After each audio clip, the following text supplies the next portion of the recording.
Hey everyone, it's Qasim Kashgar, and I'm ecstatic to have you back on my language learning channel. Today, brace yourself for a journey through a pivotal chapter of my life, an incredible odyssey from a 7th grade dropout in 1992 to triumph, culminating in my victory at China's national television English speech contest in 2004. If you've been a loyal follower of my channel, you know I'm all about sharing not just tips, but the raw, real stories that resonate with language learners. Now let's rewind the clock to Monday, May 13, 1996, when I was just a 16-and-a-half-year-old in Kashgar, my hometown in the Uyghur homeland of Central Asia. Picture this. English entered my world on this day as the 4th foreign language after learning Chinese from 3rd grade and 2 years of Arabic and a year of Urdu. And here's the kicker. My English learning journey didn't unfold in a formal school education setting. Oh no, it started with an evening English course for a few months and continued with relentless self-study. By the way, during this time, I was also running a wholesale shop stocked with everything from soaps to perfumes, toothbrushes to toothpaste, razors to towels, in Kashgar's now extinct Sunday Market, or Sunday Bazaar, a place detailed in the famous world travel press Lonely Planet's travel books. It was a place where some Western tourists visited on Sundays. I was able to practice my English with those tourists, and I vividly remember the first English sentence I uttered to a group of Western tourists walking by my shop. I said to them, "Hello, this is a pen," pointing to the pen I was holding. Why was I running a shop at a school age? Life took an unexpected turn when I dropped out of school at 13 in 1992 and inherited my uncle's shop. Now let's fast forward a bit. After 6 years and at almost 19 in 1998, I decided to make a U-turn to high school. Not because my shop was struggling, but because I recognized the importance of formal education at a young age. By the time I hit 22 in late 2001, I found myself enrolled in a university in the Uyghur region's capital, Urumqi. And in 2004, almost 8 years after I first started learning English, I found myself stepping into the spotlight at the China Central Television, or CCTV, Cup English Speaking Competition, China's top English speech contest. Now picture this. Bagging the regional top, nailing the national semi-final, and landing among the 23 finalists in a country with a population of 1.4 billion.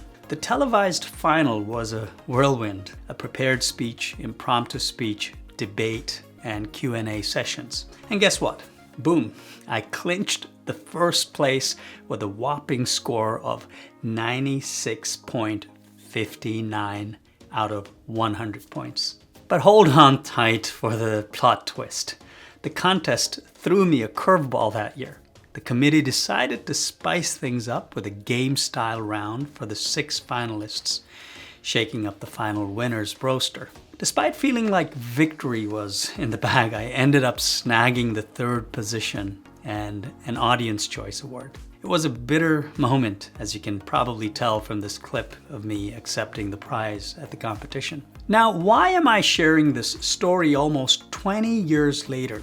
Well, if you're as passionate about language learning, entering competitions in the languages you learn is also a great way to help you stay motivated and goal-oriented. Remember, aiming to win always propels you to put in that extra effort in your studies.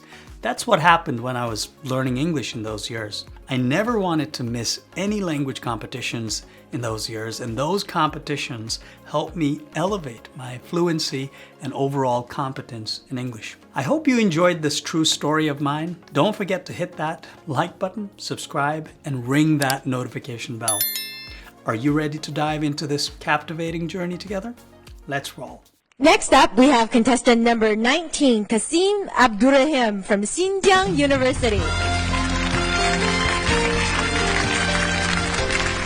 You have 2 minutes for your prepared speech. Begin whenever you're ready. In my early years, I did not see the value of education. I left school when I was 12. From then on, I worked hard to become a successful businessman. One day I realized the importance of the English language in the business world and began taking night classes. I was able to communicate with foreign customers after 2 years of English learning. But I began to feel that having a limited knowledge of English was not enough to make my business successful in the long run. I knew that only a well-rounded education could guarantee my success in the future. At the age of 19, I had to make a decision to continue doing business or go back to school. There was one obstacle keeping me from getting an advanced education. I had only completed elementary school up to that point. I then went back to senior high school after 4 months of tutoring in different subjects. Being at school for the first time after so many years was somewhat embarrassing because my classmates were at least 2 or 3 years younger than I. I concluded that my age did not matter. The important thing was getting into college. I took the college entrance exams. Although my math exam result was only 1 point below the required score, I never gave up hope. The following year, I took it again and received the highest score in my city. Achieving such an amazing result gave me encouragement and courage necessary to continue my education to the next step. I am now in my 3rd year of college and know that it is never too late to learn. My passion for studying and improving myself will never come to a halt as long as I continue to live. Live and learn is the motto I have adopted. I believe with an education I will succeed and help others succeed. So, if you're wondering whether education is important, don't hesitate a moment to step up and seize the opportunity. Thank you. Thank you. We now go to our commentators. You say in your speech that only a well-rounded education could guarantee your success. What do you mean by a well-rounded education? Thank you. By saying well-rounded education, I meant that knowledge of technology, knowledge of science, and knowledge of different subjects are well-rounded education. Yes, but I understand that you're studying Chinese. That is your main discipline. Yes. How does that give you a well-rounded education? Well, I am studying Chinese because my Chinese was very poor. But at college, I am learning other things as well as Chinese. So, for example, I have my own web page. I learned computer applications. And also, I learned different subjects in library. But isn't education only one part of it? If you really want to be successful, you also have chance and timing. These are important things, aren't they?